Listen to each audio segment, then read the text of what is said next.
Assalamualaikum warahmatullahi wabarakatuh. Sampurasun. Ujang Nyai aki bade neraskeun hanca dongeng ngaguar cariyos Sikulub dina episode Ratu Siluman Nagaweling Nagih Pati bagian anu kalima. Sumangga wilujeng ngadangukeun.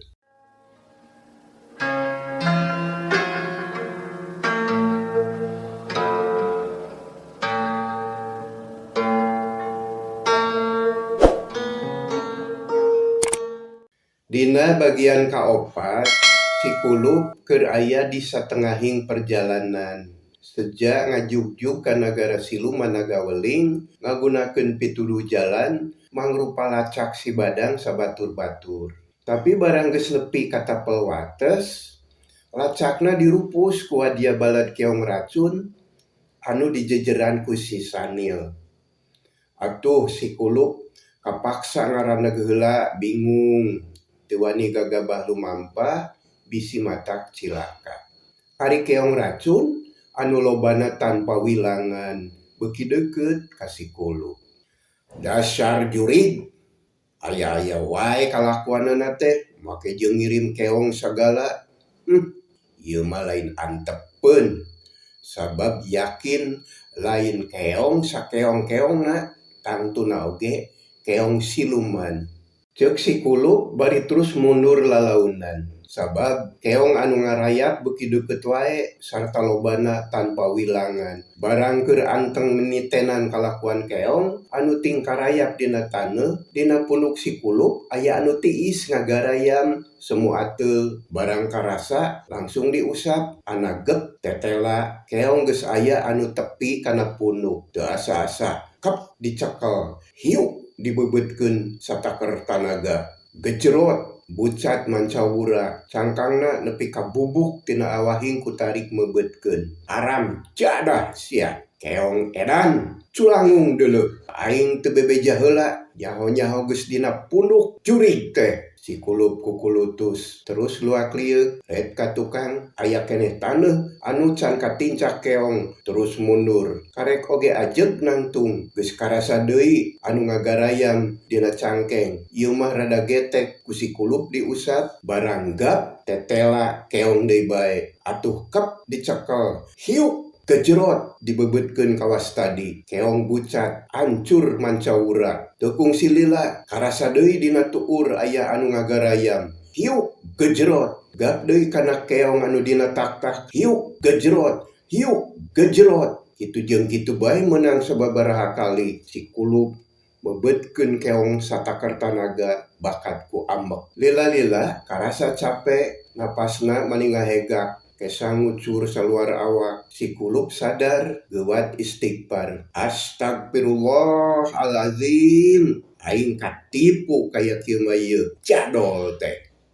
Kaya kieu mah sarua we jeung tarung ngalawan awak sorangan. Ari musuh teu kuah kieu, awak aing we beak tanaga. Dasar siluman edan. Sanggeus sadar kana kaayaan, Sikulub geus teu malire deui kana keong anu lobana tanpa wilangan teh. Gek diuk dina taneuh, sila ipis rekep naker. Reup peureum sasat mepet pancadria anu opat. Rep sidakep sinuku tunggal, rasa jeung pikir ngahiji. Ngumpul ngagulung terus mumbul nembus kayang Maha Agung. Nadeda kanu Maha Kawasa anu kagungan bumi langit katut eusina. Bibir Sikulub kunyem-kunyem mepatkeun jampe pamake. Saripatina mah pasrah sumerah kanu Maha Kawasa. Nembrakeun rasa rumasa, yen kuat dikuatkeun ku Allah, bisa dibisakeun ku Allah. Usik malik angin ku pangersa Gusti Nu Maha Suci. Bareng jeung tarekah Sikulub kitu, keong siluman kalah beuki ngalobaan, malah geus reuteum narapal dina sakujur awak. Aya oge anu ting karayap lalaunan mapai tak-tak terus kana punduk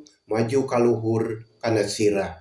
Teu kungsi lila reup langit cedeum, hiuk aya angin ngagelebug, sorana seah ngaguruh. Awak Sikulub oge katebak angin, pakeanana pating kelebet, untung eueuh anu lesot, malah iket oge tetep pageuh meungkeut sirah. Keur kitu breng keong anu tadi narapal dina sakujur awak si kulup rabeng haliber kabawa angin mumbul kaluhur ka Jomantara.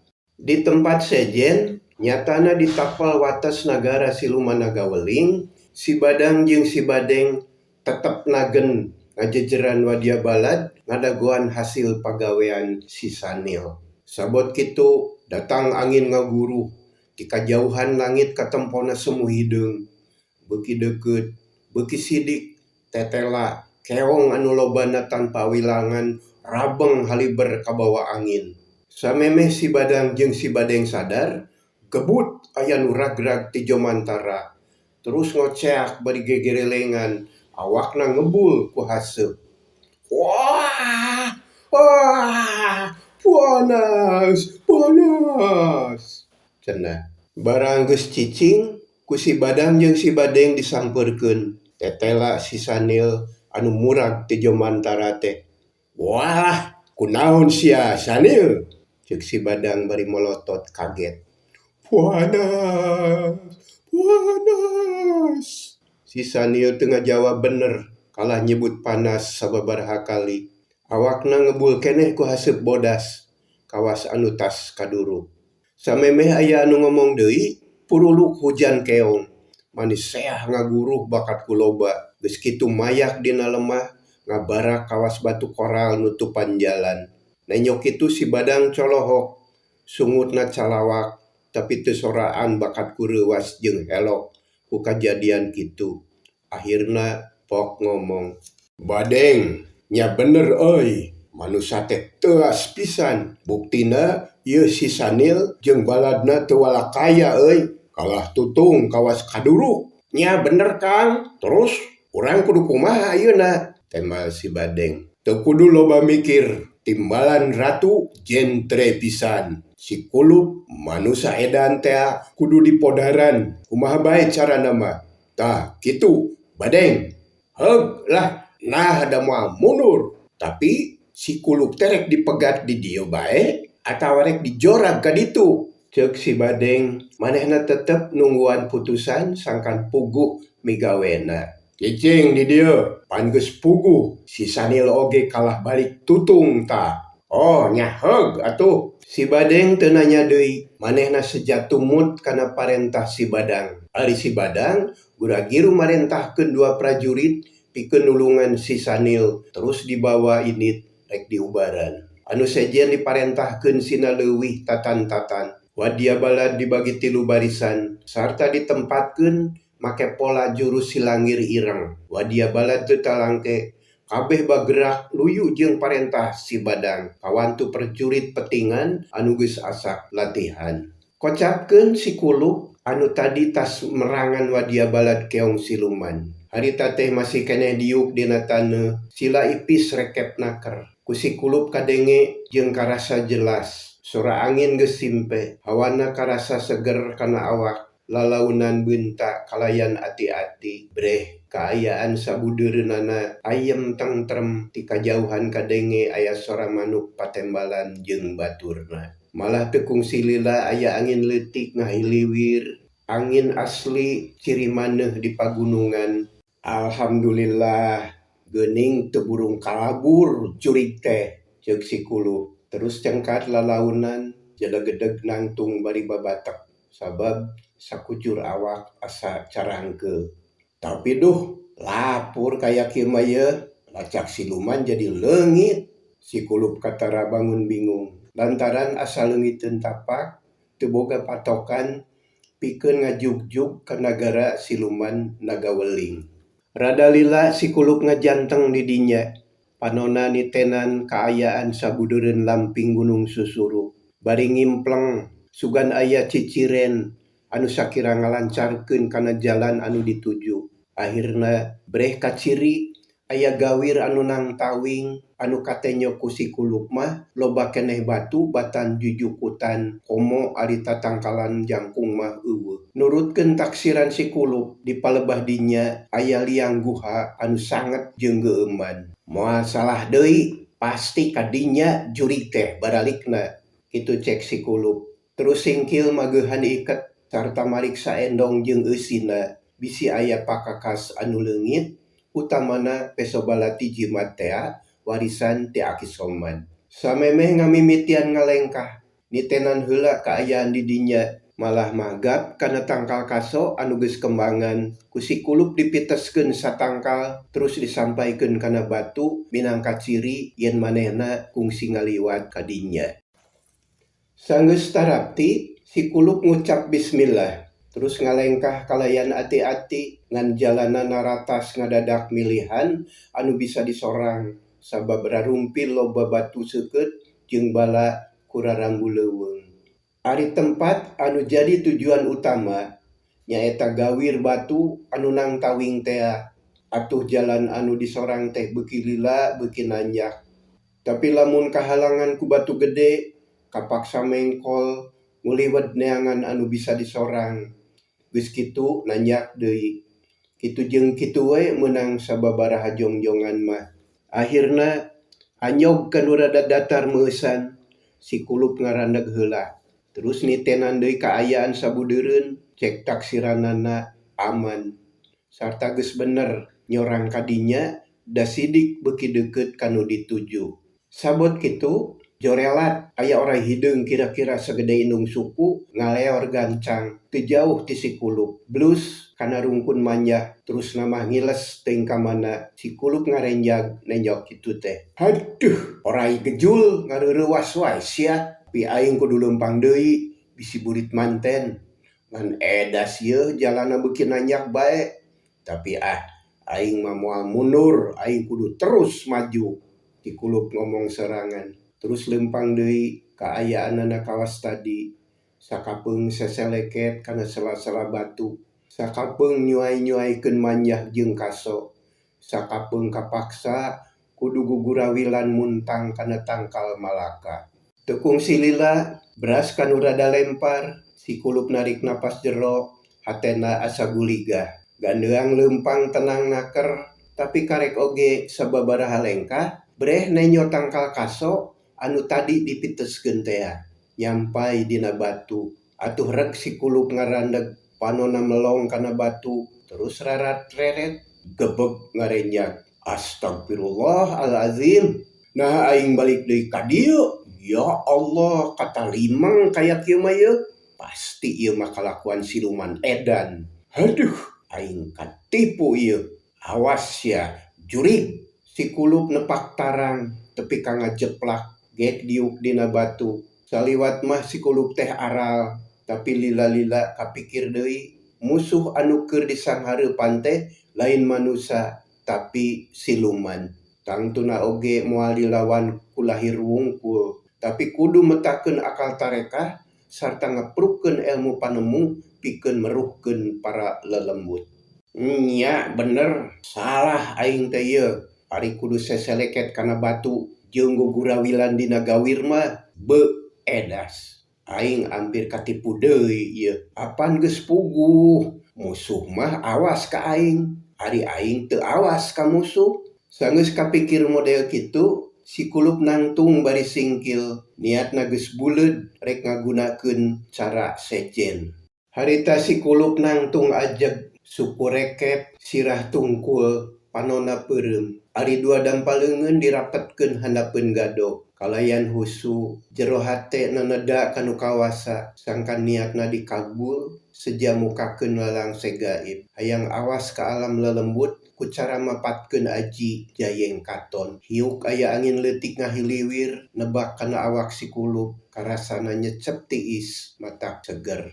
Dina waktu anu sarua di tapel wates nagara siluman nagaweling si Badang jeung si Badeng keur ngadagoan warta ti hiji prajurit anu diutus pikeun nalingakeun si kulup. Keur kitu seak aya nu lumpat tarik, teu lila jeleg aya nu nangtung hareupeun si Badang. Brek deku terus ngomong rusuh dibarung ku sieun. Tiwas Gusti, tiwas Gusti, tiwas. Si kulup teh teuas jeung linghas, pager nagara geus runtag.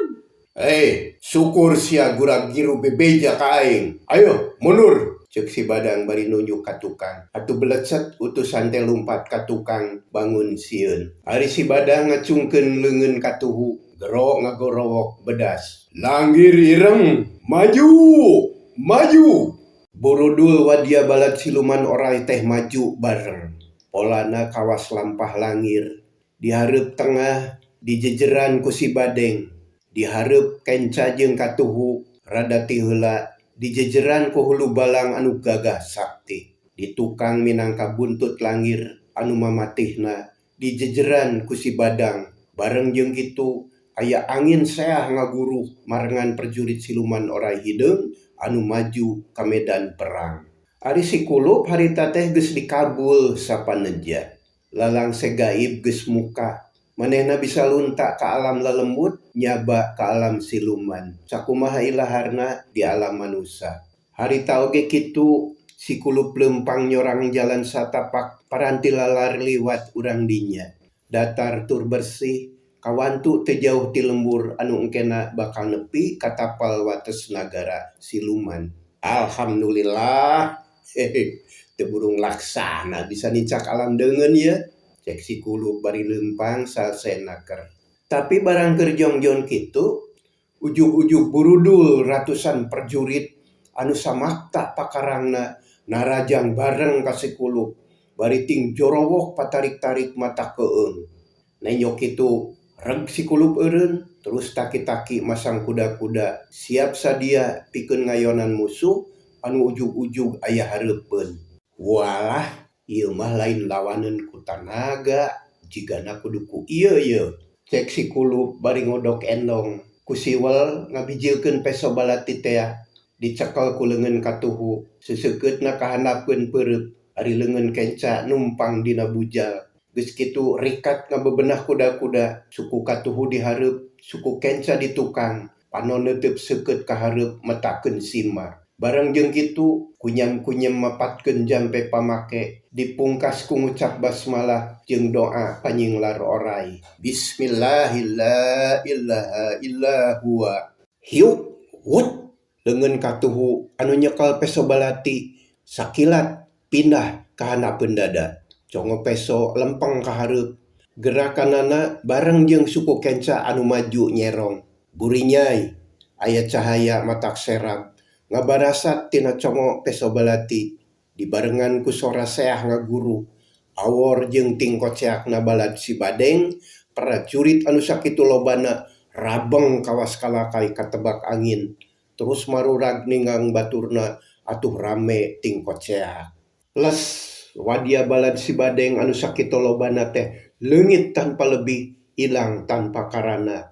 Jangelek aya hiji ponggawa jangkung badag nyekel gada batu bari muraleng ka si kulup. Bareng jeung kitu burudul ti kenca jeung katuhu datang anu narajang bari rame ting jarowok mata keung rupa-rupa pakarang siap narajang si kulup. Tapi si kulup teu gimir. Sakilat awakna malih ka katuhu, atuh congo peso balati teh jadi nojo ka musuh anu datang ti katuhu. Kajadianana sarua jeung tadi, bijil cahya tina congo peso anu matak serab dibarengan ku angin anu ngaguru. Wadia balad siluman rabeng katebak angin bari tingkoceak, terus marurag ninggang baturna ngagulung jadi hiji. Les anu tadi loba teh leungit, jangelek deui hiji ponggawa sarua jeung anu tadi nyekel gada tina batu. Si kulup teu miceun waktu, sakilat mindahkeun suku kenca ka hareup ngawangun kuda-kuda panser. Terus ngagilek ka tukang atuh congo peso nojo ka musuh anu datang ti kenca. Kajadianana sarua deui jeung tadi, pamustunganana aya anu ngajangelek hiji ponggawa sarimbag jeung anu dua pada nyekel gada batu. Samemeh si kulup usik, jeleg deui datang saurang anu tayalian iwal ti si badang. Atuh si kulup dikepung ku opatan anu metakeun pola hantang hantung hantigong hantriweli anu hartina nyumponan madhab anu opat, nyatana kidul kaler wetan jeung kulon. Lamun diukur ku tangtungan si kulup, kasebutna teh hareup tukang sarta gigir kenca jeung katuhu. Nilik kana kaayaan kitu, si kulup teh sasat dikepung wakul buaya mangap taya lolongkrang pikeun bisa lumpat. Sabab sakabeh jalan geus rapet katutup ku musuh anu geus sayaga rek narajang. Rek lumpat ka mana sia? Manusia edan, sia kumawani datang ka dieu sarua jeung sosoroh kojor alias hayang modar. Heg, ku aing di podaran ayeuna kene. Si Badang anu kasebut gegedugna ngagak-gak seuri semungoa. Ngahina kasih kulup maksud mah mapanas hate sangkan murangkan. Sina leungit kawani, sina ilang dayana. Tapi si kulup kalah nyerengeh seuri saeutik oge teu sieuneun ku si Badang jeung baturna teh. Hehe, dasar jago kandang sia mah jurig. Ngomong kawas nu heueuh boga kabisa. Aing mah teu sieun ku sia. Moal mundur sasiku, moal ngejat satunjang beas. Sok maju sia jurig. Atuh puguh, si Badang amekeun pisan ngadenge kitu teh. Kerok ngagorowok. Maju, maju. Ngan sakitu ngomongna teh. Tapi baladna kabeh ngartieun. Kawas menang nyetelkeun, opatanana nyekal gada ku dua leungeun. Terus dijungjungkeun ka luhureun sira. Geus kitu maju bareng ngadeukeutan ka si kulup. Hiuk, opat gada bareng rek ninggang sirah si kulup. Gancangna kaliwat saking ngolebat lir kilat bakat kutari. Duar! Aya sorang jelegur. Dibarung ku cahya anu ngaburinyai mata serat. Geus kitu bijil haseup bodas ngagulung. Terus mumbul ka luhur. Heuleut sakiceup puruluk hujan keusik. Berai caang deui. Opat penggawa siluman ting bedega nulak cangkeng. Matana muralang kapalebah si kulup. Barang breh kabeh ngajenghok. Sulaya tina panyangka. Sabab disangkana mah sirah si kulup teh bubuk. Terus lebur jadi keusik. Awakna ancur mancawura. Ari kanyataanana si kulup beleger keneh. Teu cecel boncel malah mah teu bentol-bentol acan. Ngan sukuna semet memuncangan karuang ku keusik. Nenyo kitu si Badang gogodeg terus ngomong. Bener sia mah euy. Teas awak teh kulup. Dasar manusia edan tapi jiga nu gimir. Terus mundur daru masa ngarasa keung. Wawanen pikeun merangan si kulup ngadadak sirna. Geuning teu modar manusia teh kakang. Ceuk si Badeng sarua heraneun. Meges ulah loba catur jeung ulah loba pikir. Jurus pamungkas geus digunakeun. Tapi si kulup beleger keneh kaya kieu mah moal bener. Hayo balik urang lapor ka Gusti Ratu. Kitu tembal si Badang. Ngadenge kitu baladna teu talangke. Belecet lalumpatan ninggalkeun si kulup anu ngajanteng keneh. Leungeun katuhu nyekel peso balati, sirah jeung papakeanana kalotor ku keusik alias bubuk gada batu anu ajur lebur teh. Barang geus simpe, si kulup kakara sadar yen manehna salamet alias teu kuna naon. Awak angger kawas tadi eueuh anu karasa nyeri malah mah teu ateul-ateul acan. Alhamdulillah salamet geuning. Cek si kulup terus ngajungjungkeun suku anu karuang ku keusik. Teu hese da teu sabaraha pageuh. Peso balati diasupkeun deui kana endong. Terus keprak-kepruk kana sirah jeung pakean.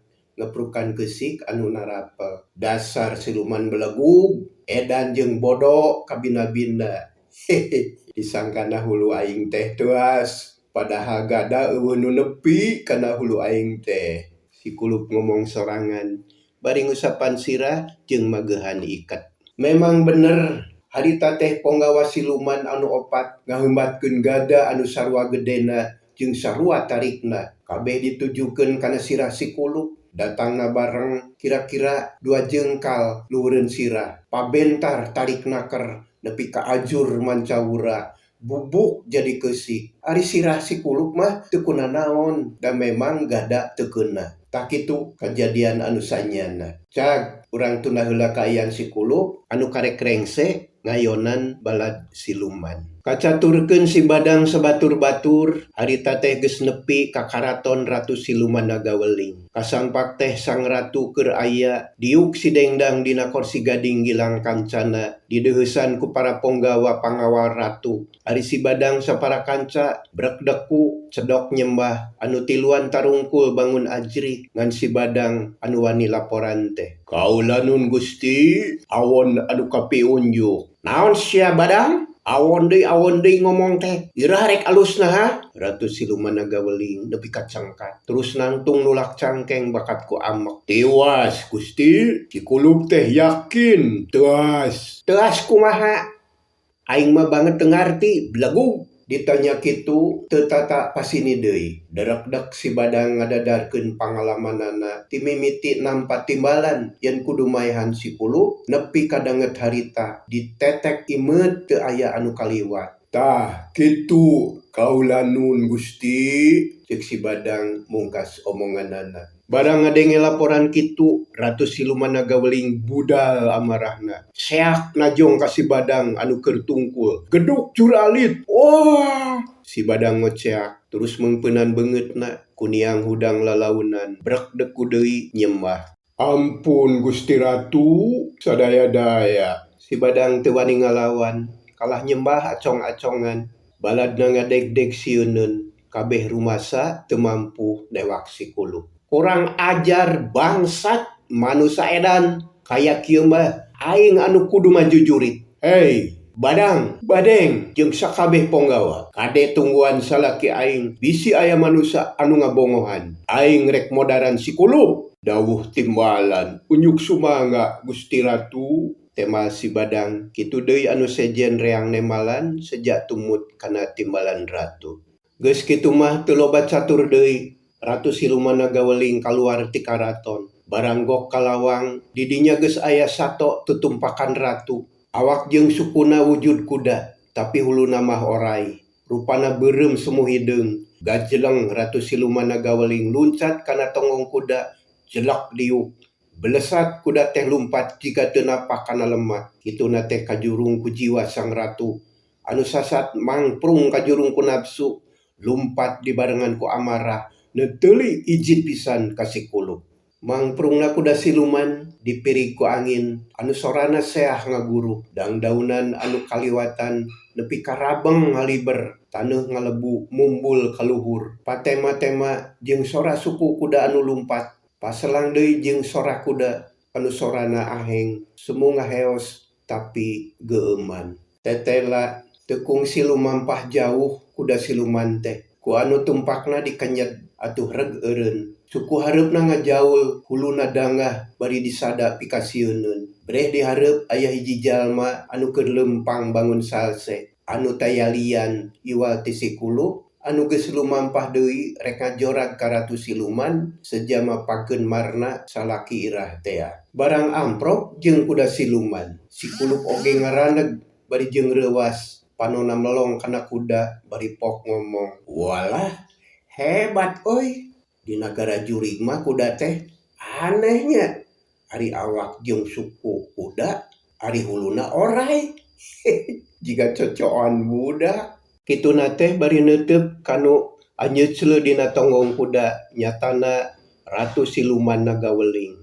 Hiji awewe anu geulis, matana cureuleuk, buukna ngarumbai panjang, hideung meles ngabangbara. Sarta make mahkota ditaretes ku emas inten. Tapi ari sorot matana seukeut pikasieun. Malah mah neuteup ka si Kulup dipapai ti handap nepi ka luhur kawas anu keur naksir tangtungan. Sabab ari beja mah geus meunang nyatana ti si Badang. Tapi tepung jeung jinisna mah kakara ayeuna. Atuh pok nanya teu reugeus teu pikaresepkeun. Hei anak manusia, saha ngaran sia? Si Kulup teh lain? Ih, abong teu sakola sia mah jurig. Nanya teh teu sopan naker. Jaba bari molotot, kawas nu hayang ngalegleg ka aing. Rek naon sia teh tatanya teuing? Tema si Kulup kalah malik nanya. Kurang ajar, sia anu teu sopan. Ditanya kalah malik nanya. Jawab sia, ulah ngadagoan amakna aing. Saha ngaran sia? Ratu Siluman Nagaweling amekeun naker huntuna katara kekerot bareng jeung matana anu buncelik. Jurig, uing hayang nyaho ngamakanana sia. Lain ngamakan sia, ngamak belagu. Oh nya belagu. Si kulup api-api teu ngarti ngahaja hayang neuleuman jero-jerona eta siluman. Pikeun si kulup mah ti tadi oge geus bisa neguh. Anu aya hareupeunana teh tayalian iwal ti ratu siluman ora hideung anu keur diteangan ku manehna. Sabab saban ngiceup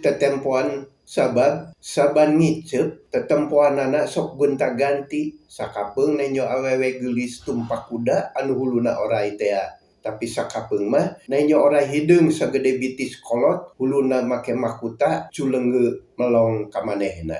Ari ratu siluman nagaweling geus teu kuat nahan amarah. Da geus puguh amek ti tadi keneh atuh pok ngomong tatagnaker. Kurang ajar nguasalah deui. Sia teh anu ngaran kulup teh. Aing moal nanya deui, tapi ieu. Cacap ngomong kitu, kuda dikenjet jaul ka luhur. Kuda nangtung ku dua suku. Suku hareupna roroesan, kawas nu hayang nyakar beungeut si kulup. Kituna teh bari disada mata keung. Geus kitu brak nincak deui taneuh, saberut narajang ka si kulup, tina sungutna bijil seuneu. Gebeg si kulup ngarenja geuruas. Teu nyana bakal aya panarajang aneh model kitu.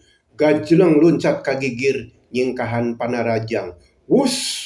Kuda siluman nyemprung milepas jauh. Lumayan si kulup boga waktu keur tatahar.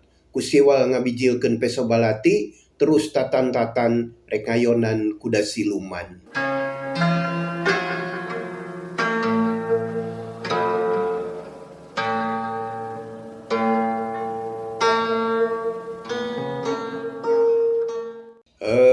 Hanya kapisan ujang nyai waktosna parantos rupina kanggo dinten ayeuna mah sakitu heula nya. Insyaallah kapayun urang teraskeun deui. Kumaha ketak si kulup dina ngayonan ratu siluman nagaweling? Antos terasna carios si kulup dina episode Ratu Siluman Nagaweling nagih pati bagian anu kagenep.